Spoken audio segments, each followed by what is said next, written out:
আসসালামু আলাইকুম ওয়া রাহমাতুল্লাহ। মাসহু আলাল খুফাইনি জায়েজুন ইনদা আবু হানিফা। ইমাম আবু হানিফা রাহমাতুল্লাহি আলাইহি মাযহাব অনুযায়ী মুজার উপরে মাসহ করা জায়েজ আছে।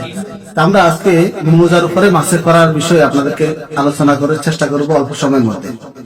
মুজার উপর মাসহ করা জায়েজ আছে, এটা চামড়ার মোজা হতে হবে। যদি আমাদের গ্রামের যে কাপড়ের মোজাগুলো হয় ওই মোজার উপরে কোনো মাসে করা জায়েজ নেই। তো মোজার উপর মাসে করলে কিভাবে মাসে করবে? মোজার একেবারে উপর অংশ এভাবে করে একটা টান দিবেন, ভিজে হাত দিয়ে, এটাই মাসে হয়ে যাবে। আর মোজার উপর মাসে করার জন্য মোজার নিচে উপরে এগুলো মাসে করতে হবে না। যে মোজাটা দিয়ে মাসে করা যায় আমি আপনাদেরকে দেখিয়ে দিব, এবং সেই মোজাটি কোথায় পাবেন সেটাও আপনাদেরকে আমি লোকেশন দিয়ে দেবো ইনশাআল্লাহ। তো যদি মুকিম হয়ে থাকে, অর্থাৎ যিনি নিজের অবস্থানে আছেন, তিনার জন্য একদিন এক রাত মাসে করতে পারবেন। তবে মোজার উপর মাসে করার জন্য প্রথম শর্ত হলো আগে অজু করে নিতে হবে। পবিত্রতা অবস্থায় মোজা পরিধান করে এরপরে যদি অজু চলে যায় ওই মোজার উপরে মাসে করতে পারবেন। আর যদি অজু ছাড়া মোজা পরিধান করে তাহলে অজু করতে হলে পা ধুতে হবে, পা ধুয়ে তারপর অজু করতে হবে, মাসে করা জায়েজ হবে না। আর যারা মুকিম আছেন তাদের জন্য একদিন এক রাত পর্যন্ত এইভাবে বারবার উজু গেলে ওই মোজার উপরে মাসে করতে পারবে। আর যারা মুসাফির হয়ে যান তাদের জন্য 3 দিন 3 রাত পর্যন্ত মোজার উপরে মাসে করা যায়।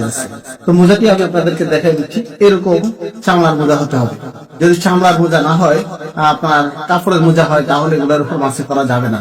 এইভাবে আপনার পায়ের মধ্যে যখন থাকবে তখন ভিজা হাতকে এইভাবে টানা দিবেন উপরে, আপনার 4 আঙ্গুল পরিমাণ 3 আঙ্গুল পরিমাণ টান দিলে আপনার মাসেটা হয়ে যাবে। তো এই মোজাটি আপনারা পুষ্প রকমারি শপে পেয়ে যাবেন। পুষ্প রকমারি শপ থেকে আমাদেরকে হাদিয়া পাঠানো হয়েছে। তো আপনারা পুষ্প রকমারি শপের মোবাইল নাম্বারটি আমরা ডেসক্রিপশনে দিয়ে দিব এবং আমাদের ফার্স্ট কমেন্টে দিয়ে দেবো। সেখান থেকে দেখে একেবারে সস্তা মূল্যে এই মোজাটি নিতে পারবেন।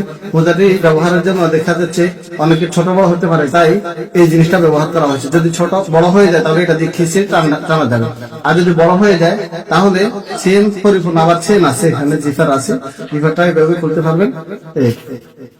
যদি বেশি বড় হয়ে যায় তাহলে জিফারটাকে ভালোভাবে টানে এটাকে একটু শক্তভাবে দিয়ে দিবেন, তাহলে হালকা হয়ে যাবে, চিকন হয়ে যাবে। আর যদি বড় হয়ে যায় তাহলে জিফারটাকে একটু বড় করে দিয়ে সেনটাকে একটু নামাই দিবেন, তাহলে হয়ে যাবে। তো মোজার উপর মাসে করার আলোচনা করার জন্য আজকে আসছি, আসলে মোজা বিক্রি করার জন্য না। যারা কিনতে চান পুষ্প রকমারি সব পেয়ে যাবেন। আমি আমার একদম একেবারে বেস্ট ফ্রেন্ড বলে চলে, চাঁদপুর আমার মাদ্রাসা রয়েছে, সেখান থেকে আমি ডেসক্রিপশনে যে নাম্বারটা দিয়ে দেবো সেই নাম্বার থেকে সরাসরি কথা বলবেন। আসসালামু আলাইকুম ওয়া রাহমাতুল্লাহ।